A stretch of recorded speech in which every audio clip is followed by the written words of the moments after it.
A Involução do Homem. Conto de Iba Mendes.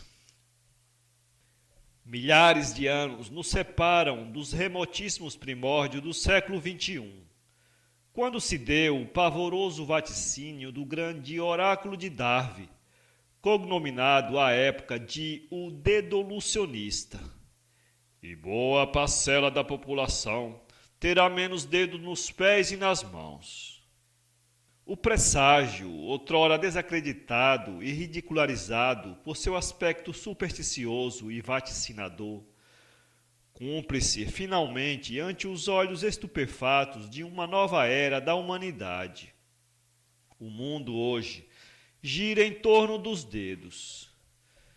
Nos grandes meios de comunicação, nas banais conversas entre amigos, nas sérias discussões acadêmicas, nas escolas, nos sermões nos templos, nos diálogos corriqueiros das esquinas, nas artes em geral, um só assunto impera: os dedos. Dramaticamente, os prolongamentos articulados conduziram o mundo para a mais letal das guerras. Não obstante a sociedade esteja composta por 4 grupos de pessoas biologicamente distintas, 2 deles se destacam pelo seu poder de influência e, mais acentuadamente, por serem os monopolizadores populacionais, os dedolucionistas e os dedonormalistas.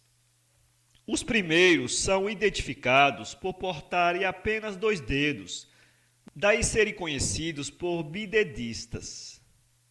O outro grupo, os dedonormalistas, também chamados pentadedistas, por possuírem 5 dedos, é a maioria da população, a antiga reminiscência que ainda predomina entre os povos.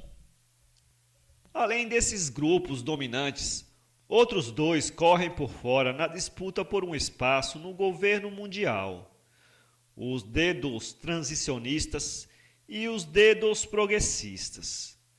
Os dedos transicionistas são aqueles que estão em processo de transição mutacional, estando evolutivamente entre os dedos normalistas e os dedolucionistas. Já os dedos progressistas são os que mais sofreram os efeitos das mutações evolutivas, vindo diretamente do grupo dos dedolucionistas. O mundo, que na época do grande vaticínio estava dividido entre várias nações, hoje está centralizado num único bloco, conhecido por Dedópolis, que tem como supremo mandatário o dedotário, como é chamado o presidente da Organização Mundial. Desde que se formou o bloco, a miúde foi liderado pelos dedonormalistas.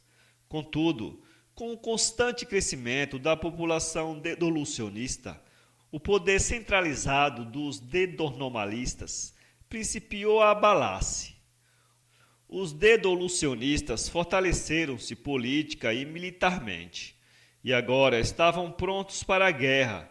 Não suportavam mais o peso de tão grande opressão, recusando-se veementemente a fazer parte do jogo governamental e monopolista dos dedonormalistas opressores, contando inclusive com o apoio dos outros grupos minoritários, todos eles unidos na luta pela ascensão ao poder.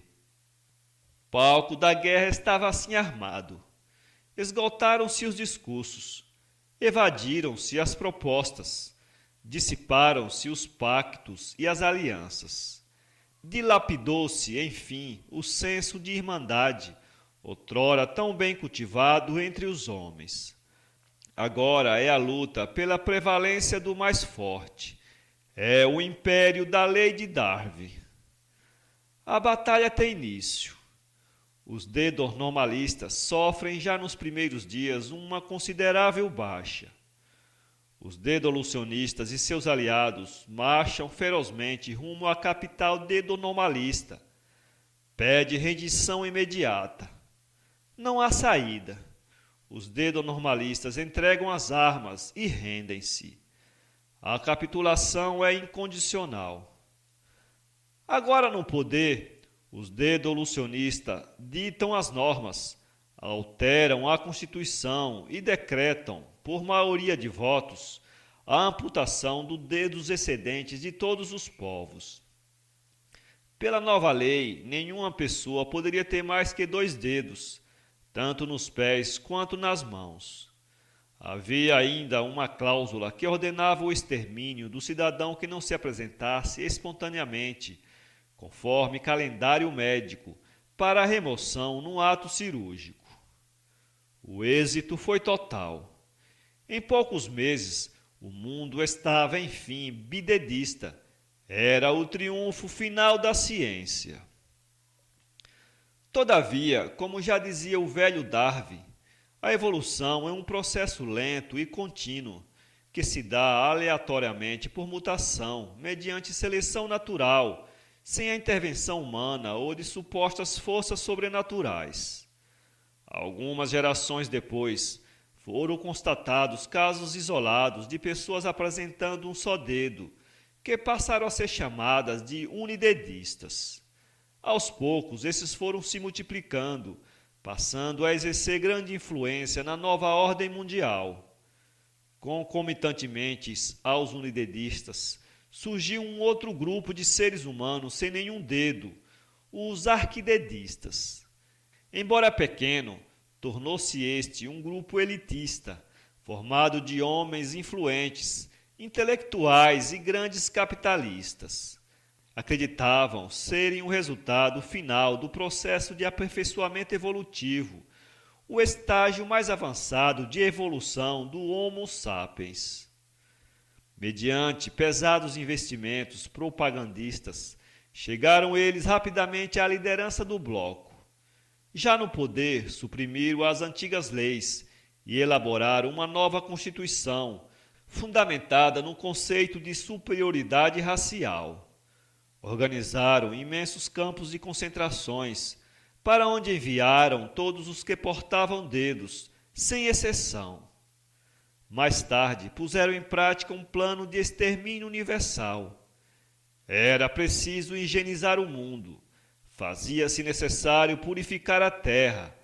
Diziam, tomando por fundamento os avanços da nova ciência. A continuidade do processo evolutivo, entretanto, não cessava, culminando em novas e distintas mutações. Agora havia os sem braços, os sem pernas, os sem orelhas, os sem bocas, os sem cabeças, entre outros muitos casos estranhos e desconhecidos. O insólito fato chegou às universidades e aos mais avançados centros de pesquisas. Cientistas de toda parte do mundo reuniram-se para estudar o fenômeno. A conclusão foi uma só. O ser humano estava evoluindo e a ciência não podia interferir no processo. A natureza suplantava assim o poderoso dístico darwiniano natura non facit saltum, e ao seu reverso. Tudo era questão de tempo, e o homem, enfim, retornaria ao oceano primordial, no seu lendário estágio de ancestral comum universal. Para os místicos, era o glorioso regresso do homem à sua unidade absoluta e divina, quando, por fim, abandonaria seu estágio de criatura mortal e se tornaria em eterno Criador. Para os céticos, contudo, tratava-se tão somente de um processo decorrente da ordem natural das coisas, sendo exclusivamente regido pelas estreitas leis da natureza, e nada além disso. Seja como for, o fato é que o homem seguiria assim contra sua vontade para sua própria extinção. Novos grupos de pesquisas foram organizados em várias nações. Objetivavam descobrir uma fórmula genética que pudesse preservar a espécie humana e desta forma reverter a involução do homem. A medida era urgente, visto que tal processo seguia-se surpreendentemente acelerado, contrário a tudo o que se conhecia sobre a evolução humana. Na Inglaterra, adeptos da nova teoria da involução anunciaram com estardalhaço uma nova descoberta que poria fim à tão anunciada e inevitável degeneração do ser humano. A notícia espalhou-se como um vírus pela face da terra. Os noticiários anunciavam que era iminente a clonagem do famoso naturalista Charles Darwin, o único com cabedal suficiente para reverter a história da evolução humana. E, de fato, clonaram Darwin. A quantidade de dedos era a única característica visível que tornava o clone distinto daquele nascido em Shrewsbury, em 12 de fevereiro de 1809. De resto, era tal qual o inglês. O maravilhoso acontecimento fez rolhas de champanhe espocar em todo o mundo. Dias seguidos, os noticiários traziam detalhes daquilo que denominaram de o retorno triunfal do grande Darwin. Decretou-se feriado internacional durante 15 dias. Aplausos, delírios e desmaios faziam parte da rotina transmitida diariamente nos meios de comunicação. Os historiadores e os homens da ciência anunciavam o evento como o mais importante em toda a história da humanidade. Com o andar dos anos, substituíram a Estátua da Liberdade pela do Libertador, como passou a ser chamado o novo personagem da ciência. Realizaram-se em sua homenagem grandes produções cinematográficas que faziam lotar as salas de cinema. Cunharam moedas e estamparam seu rosto barbudo nas diversas cédulas emitidas pelo governo central. Grupos religiosos trataram de incluir seu nome na Bíblia, acrescentando o quinto evangelho, o Evangelho segundo Darwin, que era uma adaptação do Evangelho de João. No princípio era Darwin, e Darwin era o princípio. Todas as coisas serão feitas por ele, e sem ele nada poderá ser feito. Em suas frequentes aparições na TV, proclamava ele com voz retumbante a chegada de uma nova era para os remanescentes da humanidade. Só há uma forma de preservar nossa espécie, dizia num acalorado discurso em praça pública. É combatendo e eliminando as espécies degradadas e inferiores, as quais, se mantidas vivas, conduzirão fatalmente as espécies dedistas à sua total extinção. Gritos de apoiado e aplausos incessantes se faziam ouvir mundo afora. Logo se tornou por aclamação geral o líder político absoluto de toda a terra. Em seu discurso de posse, parafraseou o velho Darwin, descrevendo-se não o clone, mas a própria encarnação do inglês. Declaro concorrência aberta para todos os homens e faço desaparecer todas as leis e todos os costumes que impeçam os mais capazes de conseguir seus objetivos e criar o maior número possível de infanto-dedistas. Não cessavam, porém, as novas formas de mutações, que eram imediatamente eliminadas pelos caçadores de monstros, nome atribuído aos que se engajavam na luta do grande Darwin, os quais manejavam com exímia habilidade as mais avançadas máquinas de extermínios. O processo involutivo, contudo, já não podia mais ser controlado, movimentando-se cada vez mais rapidamente. O libertador parecia de dedos atados. O último censo demográfico listava apenas 1 milhão de pessoas na face da Terra, e a natureza continuava dando seus surpreendentes golpes. Com o decorrer dos anos, o derretimento das calotas polares tornava o espaço terreno cada vez menor. O espetacular fenômeno forçou os remanescentes a se refugiarem numa grande montanha, onde fundaram uma cidade a que deram o nome de Darwinópolis, em homenagem ao célebre libertador.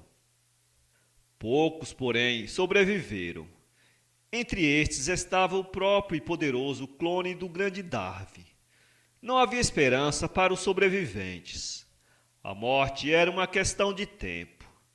Com a extinção generalizada dos animais e a degradação total do solo fértil, esgotaram-se as fontes de alimentos, restando apenas a possibilidade do canibalismo, que foi posto em prática tão logo se apoderou deles a sofreguidão da fome. A prática da antropofagia, aliada às inúmeras catástrofes naturais que assolaram a crosta terrestre, aniquilou por fim a espécie humana do seio da terra. O clonado, porém, por suas singulares vantagens adaptativas, resistiu aos embates, tornando-se o último sobrevivente de todo o planeta. Se não pudera salvar o mundo, ao menos nutria a grande satisfação de ser o derradeiro a contemplá-lo e a admirá-lo.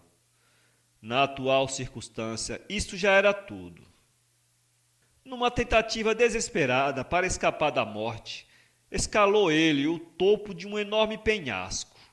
Já velho e com suas barbas longas e brancas, observava lá de cima a imensidão maravilhosa dos mares, o mover incessante das ondas, o fantástico pôr do sol, a chegada da noite tenebrosa.